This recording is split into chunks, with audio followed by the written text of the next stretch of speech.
Hey guys, Brad Danger here, and imagine a vehicle so boxy, so luxurious, so unapologetically expensive that it somehow went from patrolling hostile borders to patrolling Whole Foods parking lots. A vehicle that influencers show off like it's a personal trait, yet accountants whisper about it like a cheat code.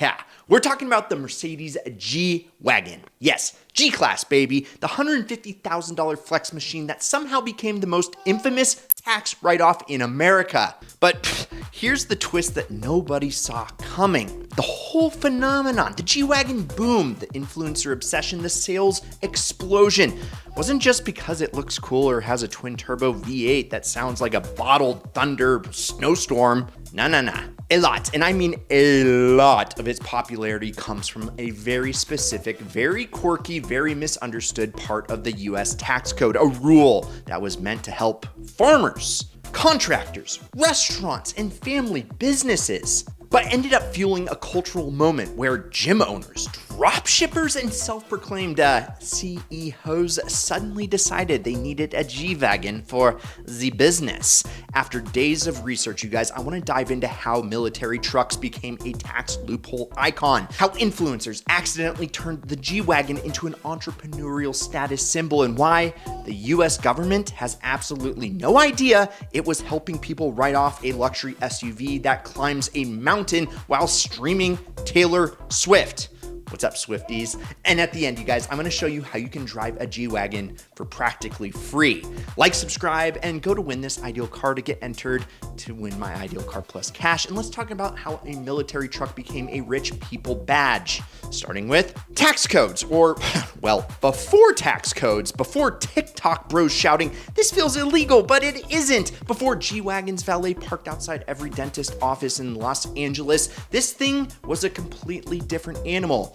The G-Class was born in the late 1970s because the Shah of Iran wanted a tough, reliable military truck. Mercedes designed a rugged brick on wheels, steel body, locking differentials, low-range gearbox, engines that sounded like they ran on anger and hopes and dreams. This thing wasn't supposed to be cool like your boy. It was supposed to survive war zones, not cruise rodeo drive. I mean, in Europe, it was offered as everything from a farmer's tool to a police wagon to a troop carrier. But US buyers, us guys, they didn't get the G-Wagon at all, not officially.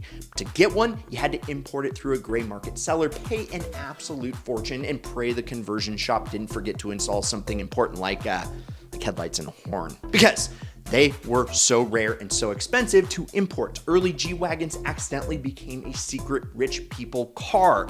You wouldn't even see one unless you lived in a zip code where the HOA fines you for having a mailbox that doesn't match your neighbor's. But Mercedes didn't lean into the luxury angle until 2002, when they finally sold the G-Class in the States. Suddenly, the military truck got leather seats, wood trim, gadgets, and most importantly, a big old V8 to appeal to the Americans that want it loud and fast. Still, sales were modest for years. 1,000 units here, maybe 1,500 there. It was iconic, but not mainstream yet. And real quick, there's nothing like a little Huracan Performante V10 in the morning.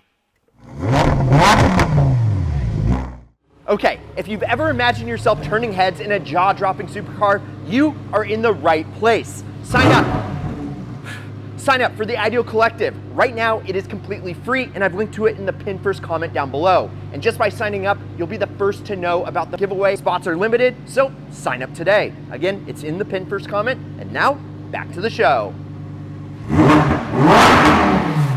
Then everything changed, not because Mercedes redesigned it, but because Congress accidentally launched it into the stratosphere. It hasn't come back down since. Okay, so let's jump forward to 2010. The economy is still limping after the 2008 crash. Congress wants to help small businesses recover, so they passed something called the Small Business Jobs Act. Inside it is Section 179, a rule that lets businesses deduct the full purchase price of certain equipment in the year that they buy it. Originally, this was meant for stuff that was super boring, like tractors, commercial ovens, construction machines, delivery vans, literally equipment needed to run a business. Makes sense, right? But here is the catch. The rule also applied to vehicles, but only if they weigh more than 6,000 pounds gross weight. Why that number?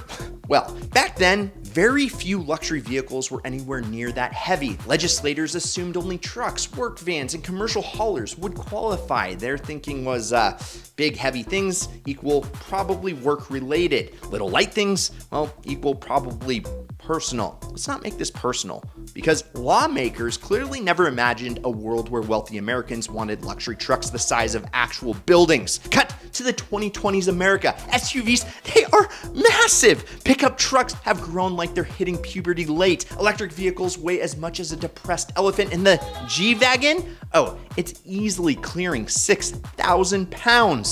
By a lot. So suddenly, this luxury military descended status symbol becomes a business tax write-off, and not a small one, a six-figure one. Yeah. Okay, so once this information hit the interwebs, it spread faster than a Cybertruck recall notice. Influencers, TikTok financial gurus, and self-proclaimed entrepreneurs started posting videos like, "Don't pay taxes, buy a G-Wagon. This hack feels illegal, but it isn't. How to get a Mercedes for free." And guys, the funniest part, most of these people had absolutely no idea how taxes actually work, but the vibe, it was irresistible and it went viral. I mean, think about it. I mean, it was buy an expensive SUV, deduct it, look rich, pay less tax, drive a G-Wagon to brunch with mimosas. Suddenly, gym owners, YouTubers, real estate agents, and anyone who's ever sold a PDF online suddenly needed a G-Wagon for work. Dealerships, well, they caught on too. Mercedes stores literally created web pages explaining Section 179. Some even hinted that buying a G-Class by December 31st could maximize year-end tax savings. Sales didn't just rise, they exploded. Within a few years, G-Wagon sales jumped from a couple thousand units to over 10,000 per year in the US of A. That's not just popularity, that's not just cultural momentum, that is a tax incentivized flex. And honestly, that's how the G-Wagon became a status symbol of wealth and being a parent. Hi, baby.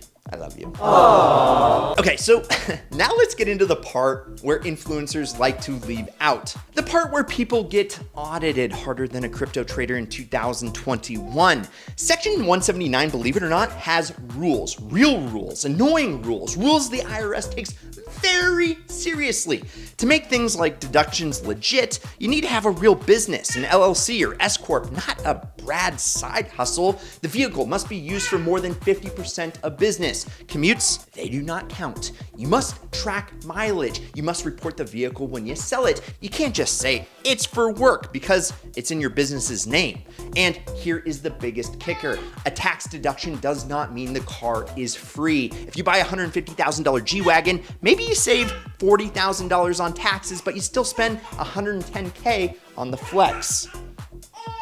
A lot of people, well, they learned this the hard way. Some influencers claimed 100% business use on sports cars, supercars, even cars that weighed under a 6,000 pound requirement. One very well-known YouTuber and friend openly talked about getting audited after assuming the rule applied to every vehicle he used in vehicles. And turns out the IRS disagreed. Yeah, and when the IRS disagrees, they're not just like, oh, oopsie, totally fine, don't worry about it. They're like, pay us everything that you owe, plus penalties, plus interest, and have a great day. People were getting Section 179 wrong for years. Some legitimately didn't understand the law. Others, let's just say the IRS would call them very creative. Either way, Section 179 became a magnet for people pushing their luck, which brings us to the funniest part, yet most painful part. The more people bought G-Wagons for the tax write-off, the more G-Wagon became a symbol of success. And once something becomes a successful symbol, everybody wants it. If you're a gym owner, you're a dentist, you're a realtor, or you're just a favorite YouTuber of most people, all you want to drive is a G-Wagon. Everyone else then wants one too because of your influence. Well, maybe not the dentist. You're just a dentist. And this is not because everybody wants a capable off-roader, not because they understand depreciation schedules, not because they even like the vehicle. But because the G-Wagon became the unofficial badge of the American entrepreneur, tax code cheek, flexonomics, deduction drip, a vehicle that started as a durable workhorse in a military zone somehow evolved into the uniform of people saying, DM me to learn about how to get rich. And Section 179 didn't just contribute to this, it accelerated it. Okay, so here's kind of the uncomfortable truth, and I've actually taken advantage of Section 179 before. Because you know what? It isn't evil. It isn't a scam. It isn't even a loophole in the illegal sense. It's just kind of outdated. The law assumes heavy equals work vehicle, but modern cars are so heavy that tons of luxury SUVs actually qualify.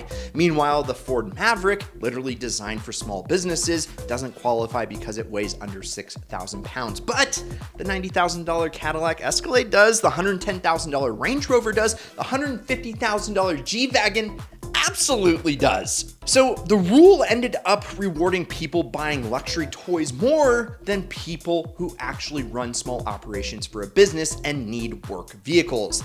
That's not fraud. That's just a policy that hasn't kept up with the times. So here's the honest take, the ideal take that took me a couple of days to figure out. If you genuinely need a vehicle heavy enough for your business, well, cool. If you actually use it to work more than half the time, also cool. But if you're buying a six-figure SUV purely because a TikTok bro with a ring light said it was free, my dude, that's how you end up crying in front of the IRS auditor while questioning every life choice that you've ever made.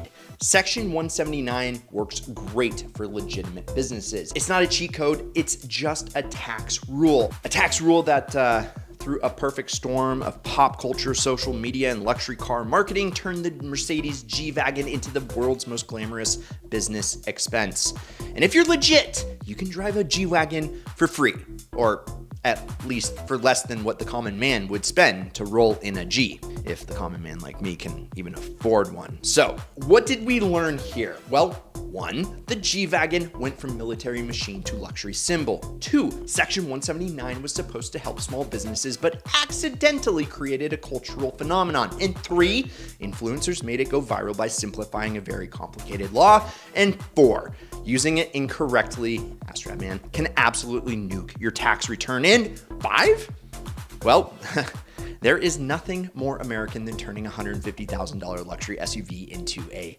write-off. Thanks for watching, you guys, and hey, if you want another deep dive on how tax code accidentally shapes car culture, drop it in the comments down below. And remember to go to winthisIdealcar.com to get entered to win my dream car plus cash, which, well, isn't a tax write-off either. Also, if you enjoyed the vid, like, subscribe, turn on that notification bell, and check out these Ideal vids over here. I'm Brad Danger. This is Ideal. We'll catch you next week, and promise you one thing, keep living the ideal lifestyle.